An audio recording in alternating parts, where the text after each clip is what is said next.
ಇಡೀ ರಾಜ್ಯವೇ ಹೊಳ್ಳಿ ನೋಡುವಂಥ ಸಮಾಜದ ಗೊಂದಲಮಯವಾಗಿರುವಂಥ ಲೆಕ್ಕಪತ್ರದ ಚಳವಳಿ ಇವತ್ತು ಕೆಸರ್ ಎರಚಾಟ ನಡೆದಿದೆ. ಮಾಧ್ಯಮಗಳಲ್ಲಿ ನೋಡಿ ಖುಷಿ ಪಡುವಂಥ ಸನ್ನಿವೇಶ ಮಾರ್ಪಾಟಾಗಿದೆ. ಧರ್ಮದರ್ಶಿಗಳು ಆ ಲೆಕ್ಕಪತ್ರದ ವಿಷಯವನ್ನು ಭಾಳ ಕ್ಲಿಯರಾಗಿ ನಿಮ್ಮ ಗಮನಕ್ಕೆ ತರುವಂಥ ವ್ಯವಸ್ಥೆ ಈಗ ನಮ್ಮ ಚಾನಲ್ನಿಂದ ಹರಪೀಠದ ಧರ್ಮದರ್ಶಿಗಳಾದ ಚಂದ್ರಶೇಖರ್ ಪೂಜಾರ್ ಅವರು ನಿಮ್ಮ ಮನ ಮುಟ್ಟುವಂಥ ಮಾತುಗಳನ್ನು ಆಡ್ತಿದ್ದಾರೆ. ಅವು ಏನು ಅಂತ ಕೇಳೋಣ ವೀಕ್ಷಕರೇ. ನಮಸ್ಕಾರ. ಕೆಲವೊಂದು ಗೊಂದಲಮಯವಾಗಿರುವಂಥ ಕೆಲವೊಂದು ಪ್ರಶ್ನೆಗಳಿಗೆ ಧರ್ಮದರ್ಶಿಗಳ ನಿಮಿತ್ತ ಉತ್ತರ ಬೇಕು ನಮಗೆ. ಮಠಕ್ಕೆ ಧರ್ಮದರ್ಶಿಗಳ ನೇಮಕ ಆಗಿದ್ದು ಯಾವಾಗ? 2008ನೇ ಇಸ್ವಿ ಒಳಗೆ ನಮ್ಮ ಪೀಠ ಸ್ಥಾಪನೆ ಆಯಿತು. ಪೀಠ ಸ್ಥಾಪನೆ ಆದ ಕೆಲವೇ ದಿನಗಳಲ್ಲಿ ಈ ಧರ್ಮದರ್ಶಿಗಳ ಒಂದು ಟ್ರಸ್ಟ್ ಅಂತ ಏನು ಕರಿತೀವಿ ಅದನ್ನು ಕೂಡ ಅವಾಗ ಉದಯ ಆಗ್ತದೆ. ಈ ಒಂದು ಟ್ರಸ್ಟನ್ನು ಹುಟ್ಟು ಹಾಕಿದವರು ಮಾನ್ಯ ಬಾವಿ ಬೆಟ್ಟಪ್ಪನವರು. ಈ ಪಂಚಮಸಾಲಿ ಸಮಾಜವನ್ನು ಆರಂಭದಿಂದಲೂ ಕಟ್ಟಿರ್ತಕ್ಕಂಥ ಹನುಮನಾಳ್ ಗುರುಗಳು ಮತ್ತೆ SR ಕಾಶ್ಯಪ್ನವರ ಸಮಕಾಲೀನರಾಗಿರ್ತಕ್ಕಂಥ ಬಾವಿ ಬೆಟ್ಟಪ್ಪನವರು ಇದರ ಒಂದು ಬಹಳ ಮೂಲ ಟ್ರಸ್ಟಿಗಳು. ಅವರೇ ಈ ಟ್ರಸ್ಟ್ ಅನ್ನ ಹುಟ್ಟಾಕ್ತಾರೆ. ಪೀಠ ಸ್ಥಾಪನೆಯ ಮುಖ್ಯ ಉದ್ದೇಶ ಏನು? ಇವತ್ತು 1994ನೇ ಇಸ್ವಿ ಒಳಗೆ ನಮ್ಮ ಸಮಾಜದ ಬಹಳಷ್ಟು ಜನ ಹಿರಿಯರು, ಈ ಸಮಾಜದಲ್ಲಿ ಬಹಳ ದೊಡ್ಡ ಸಮಾಜ ಕರ್ನಾಟಕ ರಾಜ್ಯದಲ್ಲಿ, ಆಮೇಲೆ ಅತ್ಯಂತ ಹೆಚ್ಚು ಬಡತನದಿಂದ ಕೂಡಿರ್ತಕ್ಕಂಥ ಸಮಾಜ. ಈ ಸಮಾಜದಲ್ಲಿರ್ತಕ್ಕಂಥ ಅನೇಕರಿಗೆ ಅನ್ಯಾಯ ಆದಾಗಲೂ ಕೂಡ ನ್ಯಾಯ ಕೇಳ್ತಕ್ಕಂಥದ್ದು ಆಗ್ತಿಲ್ಲ. ಬಹಳಷ್ಟು ಜನ ಆ ನೋವುಂಡು ನಲಿಗಿರ್ತಕ್ಕಂಥ, ಅದನ್ನ ಸಮಾಧಾನ ಪಟ್ಕೊಂಡು ತಂಪಾಡಿಗೆ ತಾವು ಬದುಕ್ತಾ ಇರ್ತಕ್ಕಂಥ ಅನೇಕ ಜನರಿದ್ದಾರೆ. ಇಂಥ ನೋವುಂಡಂತ ಜನರಿಗೆ ನ್ಯಾಯ ಒದಗಿಸ್ಬೇಕು. ಈ ಸಮಾಜದಲ್ಲಿರ್ತಕ್ಕಂಥ ಬಹಳಷ್ಟು ಜನ ನೌಕರದಾರರಿಗೆ, ಬೇರೆ ಬೇರೆ ರಾಜಕೀಯವಾಗಿ ಬೆಳೀತಕ್ಕಂಥ ನಾಯಕರುಗಳಿಗೆ ಸರಿಯಾಗಿರ್ತಕ್ಕಂಥ ಒಂದು ವೇದಿಕೆಯನ್ನು ಕೊಡಬೇಕು, ಅವ್ರಿಗೆ ನ್ಯಾಯ ಒದಗಿಸ್ಬೇಕು ಅಂತಕ್ಕಂಥ ಹಲವಾರು ವಿಚಾರಗಳನ್ನು ಇಟ್ಕೊಂಡು ಬಹಳಷ್ಟು ದೂರದೃಷ್ಟಿಯಿಂದ ನಮ್ಮ ಹಿರಿಯರು ಈ ಸಮಾಜವನ್ನ ಕಟ್ಟಿದ್ರು. ಈ ಸಮಾಜಕ್ಕೆ, ಈ ಪೀಠಕ್ಕೆ ಗುರುಗಳನ್ನ ತಗೊಂಬಂದದ್ದು ನೀವೇ. ಬಹಳ ಅನ್ಯೋನ್ಯತೆ ಇದ್ದಂಥವ್ರು ನೀವೆಲ್ಲ. ಗುರುಗಳ ಉದ್ದೇಶ ಏನು? ನಿಮ್ಮ ಮೇಲೆ ಅಪಾದನೆ ಯಾಕೆ ಬರ್ತಾ ಇದೆ?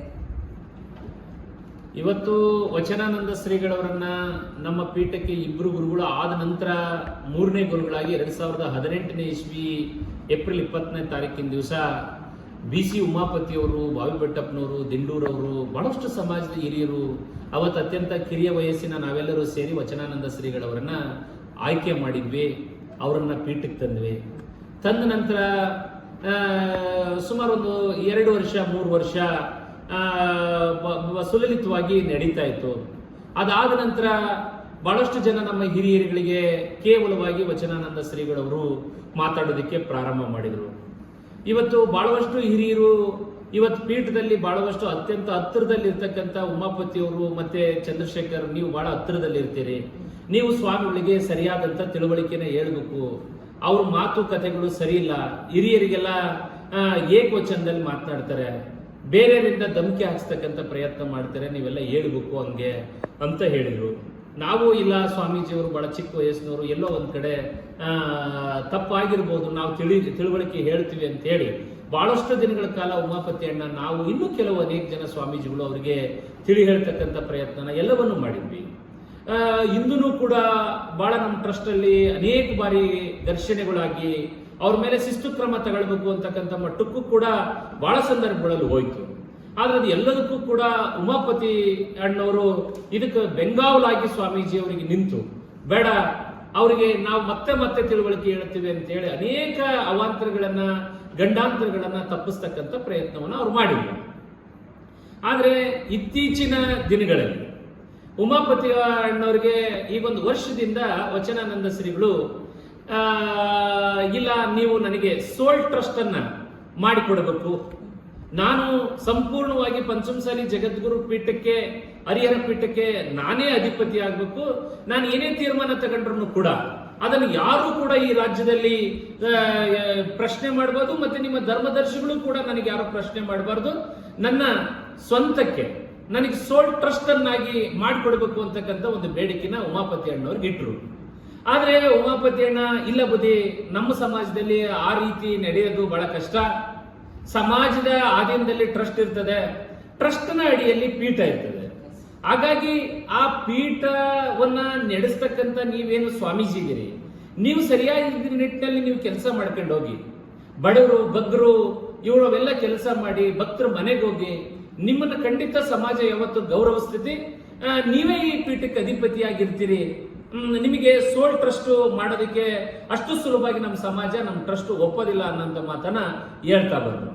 ಯಾವತ್ತು ಉಮಾಪತಿ ಅವರಿಂದ ನನಗೆ ಸೋಲ್ ಟ್ರಸ್ಟ್ ಮಾಡಿಕೊಡಕ್ ಆಗದೇ ಇಲ್ಲ ಅನ್ನೋದು ವಚನಾನಂದ ಸ್ವಾಮೀಜಿಗಳಿಗೆ ಮನವರಿಕೆ ಆಯ್ತು, ಆ ಕ್ಷಣ ಇದಕ್ಕೆ ನಾನು ಏನು ಮಾಡಬೇಕು ಅಂತ ಹೇಳಿ ಅವ್ರು ಯೋಚನೆ ಮಾಡೋದಕ್ಕೆ ವಚನಾನಂದ ಶ್ರೀಗಳು ಪ್ರಾರಂಭ ಮಾಡಿ ಹೇಗಾದ್ರೂ ಮಾಡಿ ಉಮಾಪತಿಯವರ ನೇತೃತ್ವದಲ್ಲಿರ್ತಕ್ಕಂಥ ಈ ಟ್ರಸ್ಟ್ ಅನ್ನ ಡಿಸಾಲ್ವ್ ಮಾಡಿ ಒಂದು ಹೊಸ ಟ್ರಸ್ಟ್ ಅನ್ನ ಹುಟ್ಟಾಕಿ ನಾನು ಸೋಲ್ ಟ್ರಸ್ಟ್ ಆಗ್ಬೇಕು, ಅದಕ್ಕೆ ಏನು ಮಾಡೋಕ್ ಸಾಧ್ಯ ಅಂತ ಹೇಳಿ ಅವ್ರು ಯೋಚನೆ ಮಾಡಿ ಕೆಲವರನ್ನ ಇಟ್ಕೊಂಡು, ಇಲ್ಲ ಇದನ್ನ ಏನಾದ್ರೂ ಒಂದು ಅಪಾದನೆಯನ್ನ ಮಾಡಿ ಆ ಎಲ್ಲ ಟ್ರಸ್ಟಿಗಳನ್ನ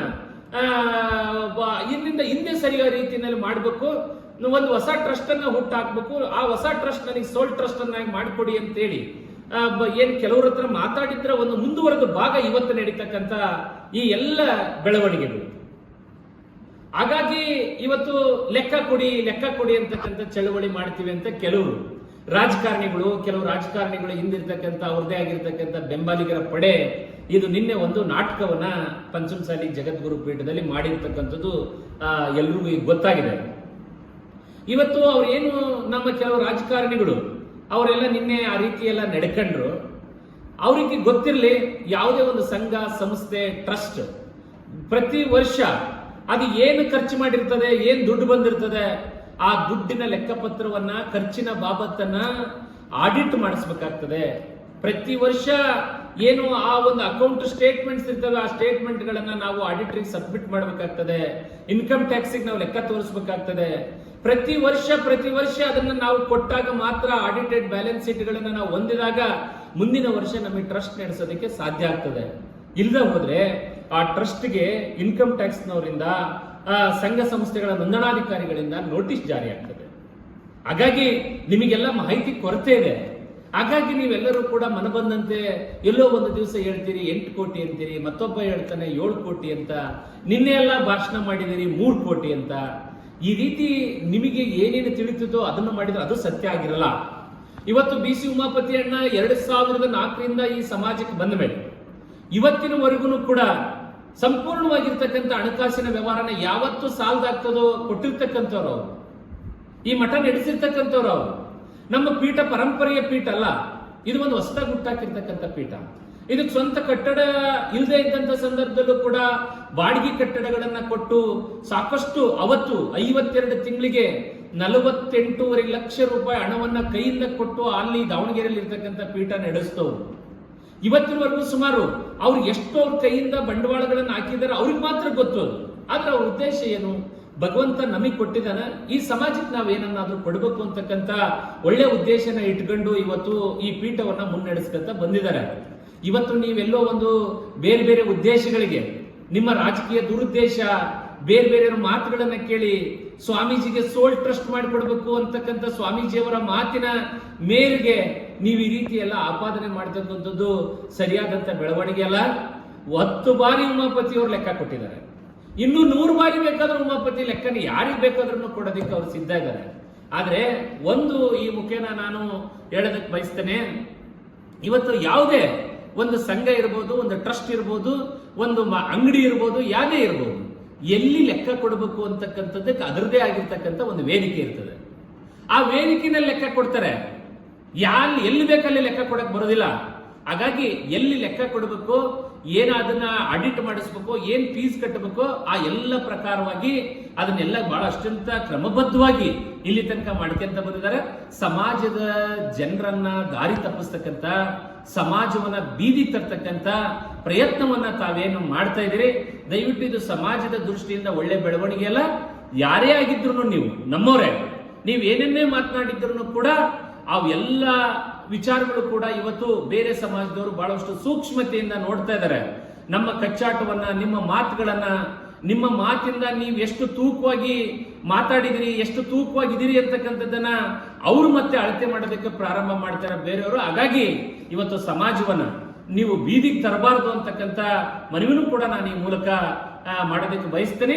ಸ್ವಾಮೀಜಿಯವರ ಸೋಲ್ ಟ್ರಸ್ಟ್ ಆಗಬೇಕು ಅನ್ನೋಂಥ ಒಂದೇ ಒಂದು ಕಾರಣದಿಂದ ಈ ಎಲ್ಲ ನಾಟಕೀಯ ಬೆಳವಣಿಗೆಗಳು ನಡೀತಾ ಇದೆ.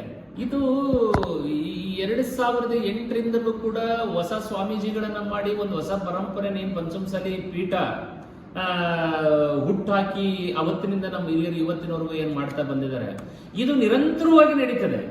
ಇದಕ್ಕೆ ಯಾವತ್ತೂ ಕೂಡ ಇಂಥ ವಿಘ್ನಗಳು ಸಹಜವಾಗಿ ಸಮಾಜದಲ್ಲಿ ಬರ್ತಿರ್ತದೆ. ಇಂಥ ವಿಘ್ನಗಳಿಗೆಲ್ಲ ನಮ್ಮ ಹಿರಿಯರು ಯಾರು ಬೇಸರ ಮಾಡ್ಕೊಳ್ಳೋದಿಲ್ಲ. ಈ ವಿಘ್ನಗಳು ತಂತಾನೆ ಕರೆಗೆ ಹೋಗ್ತದೆ. ಅವ್ರು ಯಾರು ಏನು ಕೇಳ್ತಾರೆ ಇವತ್ತು ಅದಕ್ಕೆ ಸಮರ್ಪಕವಾಗಿರ್ತಕ್ಕಂಥ ಉತ್ತರ ಕೊಡೋದಕ್ಕೆ BC ಉಮಾಪತಿ ಅವರ ನೇತೃತ್ವದ ತಂಡ ಯಾವತ್ತೂ ಕೂಡ ಸಿದ್ಧವಾಗಿರ್ತದೆ. ಈ ಸಮಾಜದ ಬೆಳವಣಿಗೆನ ಯಾರು ಕೂಡ ತಡೆಯೋದಕ್ಕೆ ಸಾಧ್ಯ ಇಲ್ಲ. ನಮ್ಮ ಪೀಠ ಬಹಳ ಸುಸಜ್ಜಿತವಾಗಿ ಬೆಳೀತದೆ.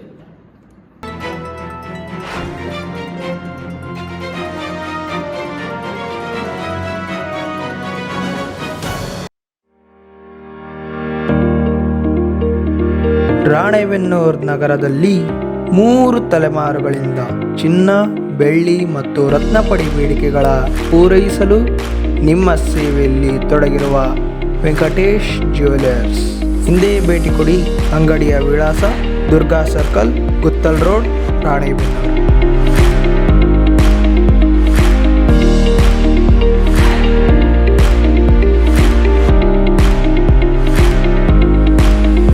ಸರಳತೆ, ಗುಣಮಟ್ಟ ಮತ್ತು ವಿನ್ಯಾಸದೊಂದಿಗೆ ನಿಮ್ಮನ್ನು ಆಕರ್ಷಿಸುವ ಸರಳ ಗುರಿಯೊಂದಿಗೆ ನಾವು ನಮ್ಮ ಆಭರಣ ಸಂಗ್ರಹವನ್ನು ಉದ್ದೇಶಿಸಿದ್ದೇವೆ.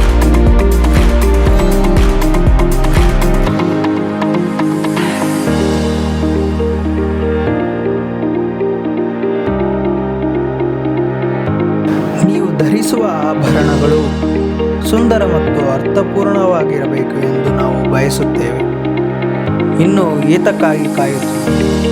ಹಿಂದೆ ಭೇಟಿ ಕೊಡಿ.